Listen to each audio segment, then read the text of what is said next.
I didn't realize my career was being stolen from me until the moment it aired live on CNBC. The words, "We are thrilled to announce a strategic partnership under the sole leadership of Cole Maddox," echoed across the glossy set, the camera panning to him like he was Silicon Valley's new golden boy.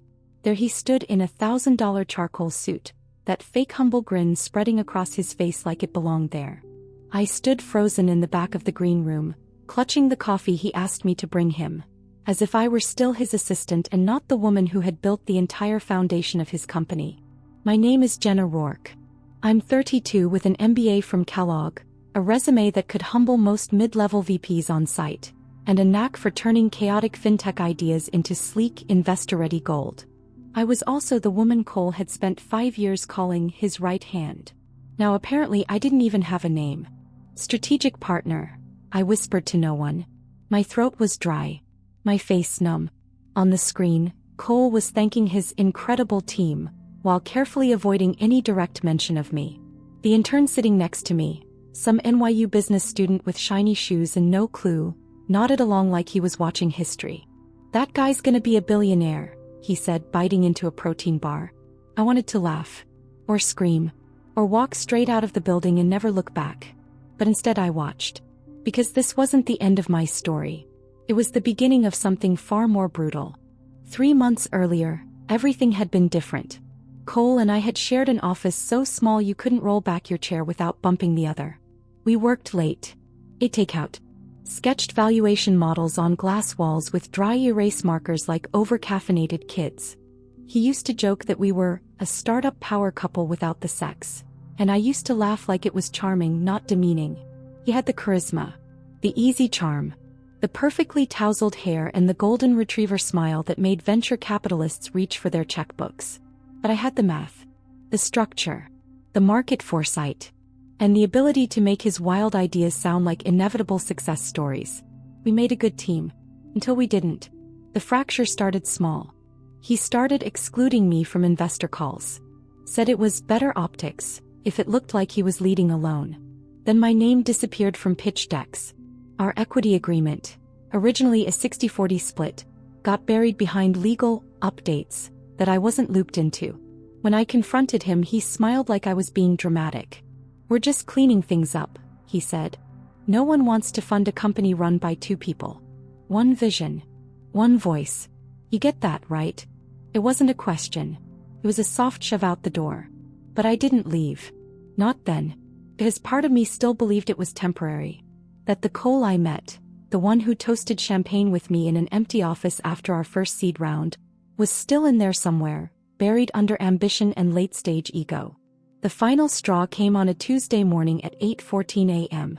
I walked into the office with 2 coffees and a binder full of projections I'd worked on until 3 a.m., only to find Himari Tanaka, our 26-year-old investor relations assistant, sitting in my chair.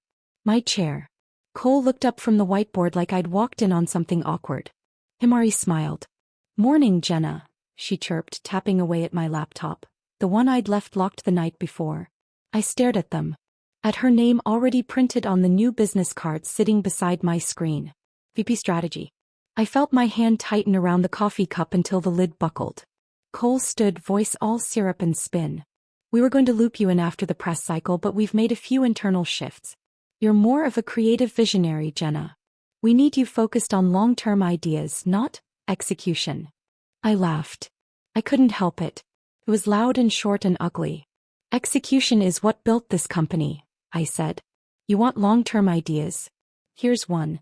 Himari wouldn't know a CAC from a conversion funnel if it bit her. He sighed like I was exhausting him. "This isn't personal." Except it was. Because I had trained Himari. Taught her how to format investor decks, how to spin a burn rate, how to pitch in plain English.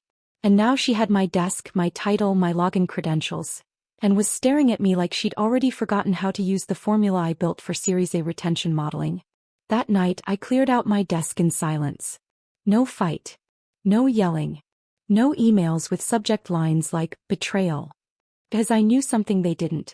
Cole might have stolen my job, but I was about to steal his entire company. When I left Maddox and Holt, I didn't take much, just a half-used Moleskine notebook, a flickering external hard drive and a stolen stapler I'd used since day one. The office didn't even look like mine anymore. My name had already been scraped off the glass door. Himari's ugly motivational posters were taped to the wall. But what they didn't know, what Cole had never bothered to check, was that I kept everything. Printouts. Source files. Versions of every pitch deck I'd built over 5 years, each one meticulously archived in personal folders he didn't even know existed. Not confidential data, just my work. My strategy. My voice. He thought he'd erased me. But he didn't know that ghosts leave fingerprints. I spent the first week after walking out holed up in a 6th-floor walk-up in Williamsburg I rented off a sublease from a friend of a friend. It had creaky pipes, no central heat, and a broken window latch that whistled in the wind at night. But it was quiet. And more importantly, it was mine. I didn't cry. Not once. Instead I wrote. I wrote down everything Cole had taught me, how to sell a vision, how to read a room, how to weaponize charm without showing your teeth. Then I flipped it. I wrote down everything I had taught him. How to measure unit economics by quarter, how to turn user feedback into product market fit, how to forecast a down round 6 months in advance. And somewhere around page 27 I realized something terrifying. I hadn't just helped build Maddox and Holt. I had made it inevitable. They didn't grow because Cole was brilliant. They grew because I was. And now I had nothing left to lose. I started taking meetings. Not with VCs. Not with flashy media types who just wanted a scandal. I met with people who had been pushed out of their own companies, overlooked in boardrooms, shut down mid-sentence by men who smiled too wide and talked too fast. Women like me. I met Zoe, a systems engineer who designed the core architecture of a cloud security startup, only to be laid off 3 weeks before their IPO. I met Alma, a former head of compliance at a crypto exchange who blew the whistle on internal fraud and was blacklisted overnight. And then I met Tess, Cole's old executive assistant, the one he ghosted after she asked for maternity leave. Over whiskey and resentment at a dimly lit bar in Tribeca, we shared stories. And slowly something started to form. Not just a network, a plan.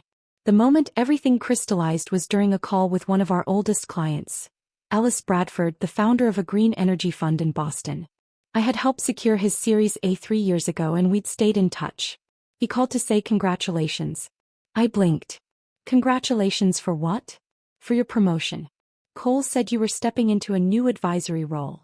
I nearly dropped the phone. My voice was calm. I actually left the firm. There was a long pause. That wasn't what I was told. Of course it wasn't. I didn't say much more. Just thanked him, asked if I could ever help directly, and hung up. That night I stayed up until 4 a.m. drafting a business plan. It wasn't flashy. But it was brutal. A new kind of advisory firm, silent, lean, and specifically tailored to founders like Ellis. No name on the door. No public launch. Just me and a few trusted allies doing the thing Cole never could. Actually solving the problem behind the pitch. I named it Mirror Lake Partners. A nod to the place I used to sit during my undergrad summers in upstate New York, writing out ideas that scared me too much to say aloud. Within 2 weeks we had 3 clients. Within 6 we had 7. Including 2 poached straight from Maddox and Holt. And within 3 months, we were ghostwriting strategy decks for a company that Cole didn't even know was talking to me, because I had entered through the side door with a pitch so good his name never even came up. But the real moment of satisfaction? That came the day I got an email from Himari. Subject line, "Hey. Just wondering if you're free to talk." I didn't reply. Not yet. Because revenge wasn't just about taking something back. It was about showing them what you could build once they set you free. I knew Cole would come looking. Not at first, he was too self-absorbed for that. He was still riding the high of his CNBC interview, still being courted by mid-tier VCs who mistook bravado for brilliance. But men like Cole aren't built for silence. When the phone stops ringing, they panic. It started with a subtle LinkedIn ping from a burner profile. Then a request to connect from his new head of PR. Then a text message. You moved on fast. I didn't answer. The real crack came 2 days later when I got a voicemail from a number I didn't recognize. I played it on speaker while updating a client's expansion model. Jenna. It's Himari. My hands froze over the keyboard. I know things ended weird. I just wanted to say I'm really sorry. I didn't know everything. I thought he was promoting me, not replacing you. Now, well, I think he's trying to pin some of the, never mind. Just call me back if you want. I didn't call. Not because I didn't want to. Because I didn't need to. Himari was already slipping. Cole was trying to clean up his own incompetence with band-aid strategy and buzzwords. I had seen it before. He was drowning and she was still holding the bucket. But I wasn't just waiting for them to sink. I was building the boat underneath them. The turning point came when Silas Carter, a soft-spoken VP from a mid-size agri-finance firm, emailed me under the subject line, "Need a better deck than what Maddox gave us." I remembered Silas. He never spoke in meetings unless asked directly. I once sat with him in a windowless WeWork conference room while Cole pitched a plan so bloated with jargon that Silas had quietly turned off his Zoom camera halfway through. He didn't want flash. He wanted a future. I gave it to him in 48 hours. 5 slides. 1 path to profitability. 0 mention of Cole. They closed their $12 million Series B in less than a month. That's when the shift began. Clients who had once smiled politely at Cole's charms started coming to me in whispers. "We want clean numbers, not narrative. We're tired of the ego shows. We heard about Mirror Lake. I never advertised. Never launched. Never took press. But words spread like wildfire among founders who were tired of being sold to by men who had never built anything. And that's when I made my move. I reached out to Himari. We met at a quiet bar in the Lower East Side. She looked thinner than I remembered. Her blazer hung off her shoulders like armor she hadn't earned yet. She sat down without saying anything. Just looked at me for a long moment and said, "He's falling apart." I nodded. "He's blaming me for the Silas account," she said. "Even though I told him that pitch was garbage. He just won't admit it." "What do you want from me, Himari?"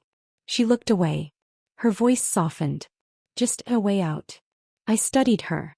And for the first time I saw myself. 2 years ago. Tired. Cornered. Still believing that loyalty was a virtue instead of a liability.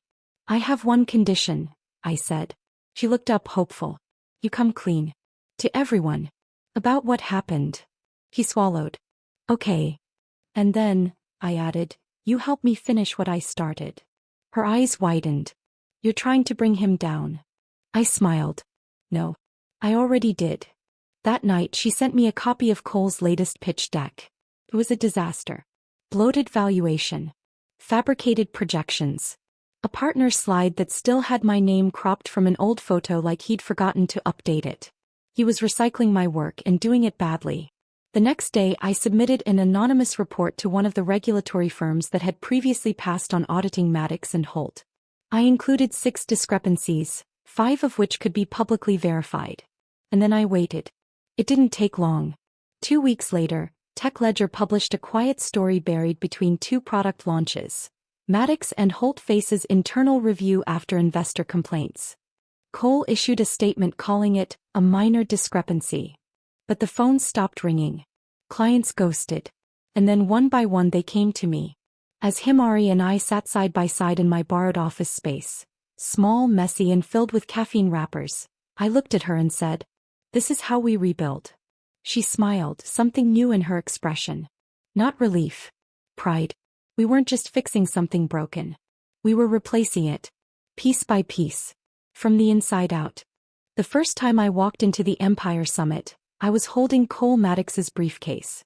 The second time I walked in wearing a tailored black suit, carrying nothing but a name badge that read Jenna Rourke, managing partner, Mirror Lake Partners. The doorman didn't flinch. But Cole did. I saw him before he saw me, across the mezzanine, leaning too close to a junior investor from Barcelona who looked deeply uninterested in his story. His eyes were bloodshot. His tie was loose.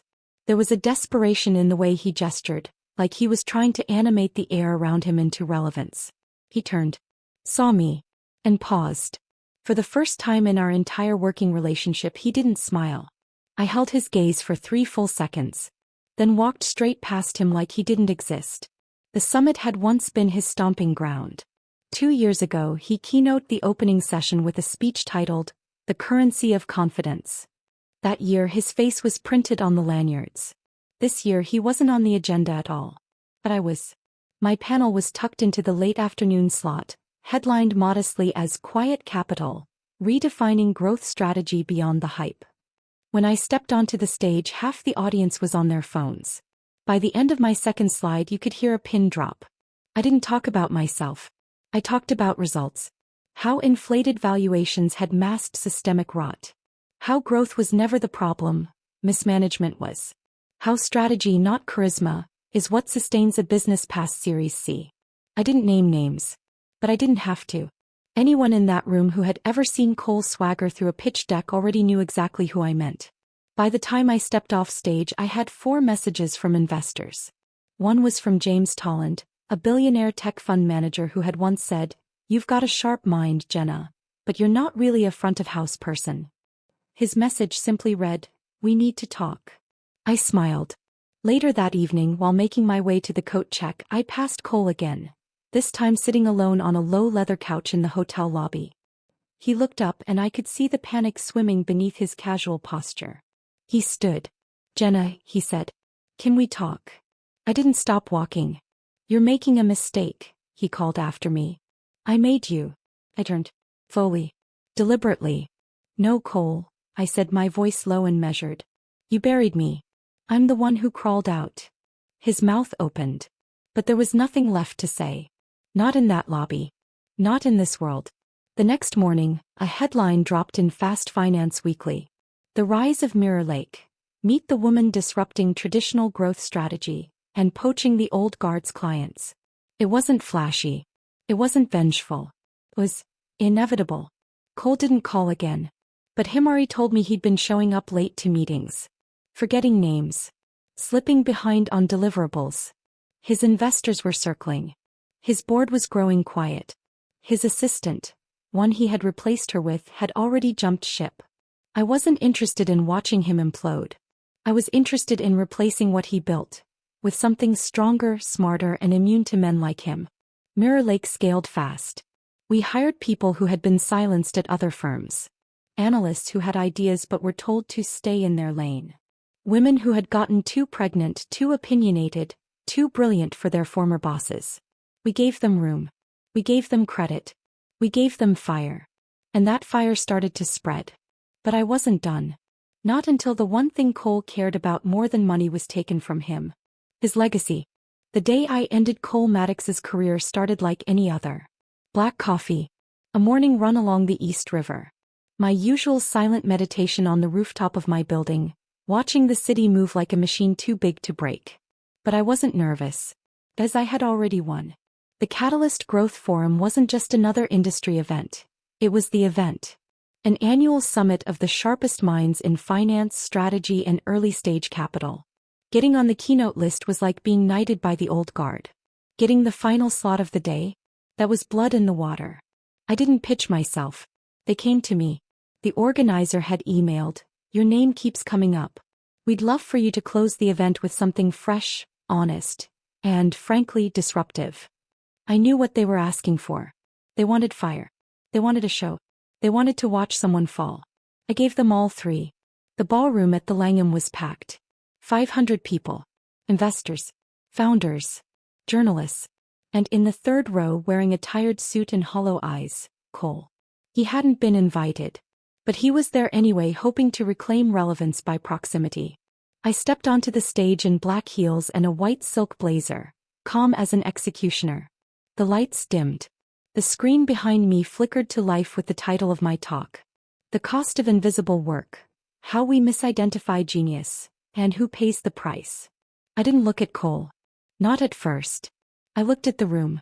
And I told the story. Not just mine, ours. The story of every strategist, every operator, every builder who had been hidden behind the curtain while someone louder soaked up the spotlight. I spoke about the ways innovation gets stolen, how confidence is mistaken for competence, how women are used as scaffolding for the empires of mediocre men. I didn't name him. I didn't have to. Then halfway through the talk I paused. Clicked to the next slide. A quote appeared behind me, bold and familiar. "People don't invest in ideas. They invest in confidence." Cole Maddox, Empire Summit 2022. A hush fell over the room. I turned to face the audience. "That's what he used to say," I said evenly. And for years it worked. Because he wore confidence like a tailored suit. But confidence is not competence. Charisma is not execution. And if you invest in the loudest person in the room, you deserve to watch your returns burn. A ripple of murmurs. Journalists typing. Phones lifted. Cole shifted in his seat. Arms crossed. Face flushed. I smiled. And then slowly I pulled up the final slide. A chart. Maddox and Holt's client portfolio quarter by quarter. The drop-off since I left? Steep. Sudden. Obvious. Below it another chart. Mirror Lake Partners. Upward. Clean. Unmistakable. This, I said, is the cost of recognizing the wrong person as the visionary. And this, I pointed to the bottom of the screen, is what happens when the builder finally gets the mic. Applause started slowly. Then it spread. Not polite. Not hesitant.